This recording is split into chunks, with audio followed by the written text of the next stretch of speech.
Today, I'll walk you through how to sort and filter songs on a Spotify playlist.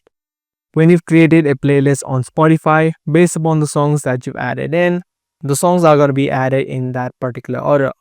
Now, in order to change the list and the order of the songs in a playlist, let me show you the quick process. Let's head over to Spotify and then open up the playlist that you're trying to sort. Once you open up the playlist, what you need to do is tap on this three dotted line. Other than this, what you can also do, if you see this edit button right here, you can just tap on it. If you don't, tap on the three dotted line and then tap on edit playlist. This way is going to show you all of the songs that are currently added in and in this particular order in your playlist.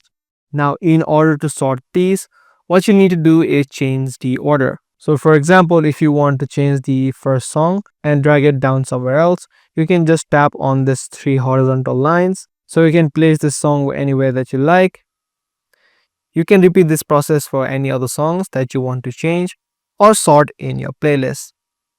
Once you manage the order of the songs, tap on save on the top right. And there you go, the order of the songs now have been changed. Make sure that you turn off your shuffle so that the songs play in a particular order that you just sorted out. So that was a quick process on the way that you sort and filter songs in a Spotify playlist. That's all for today's tutorial. I'm going to see you guys in the next video.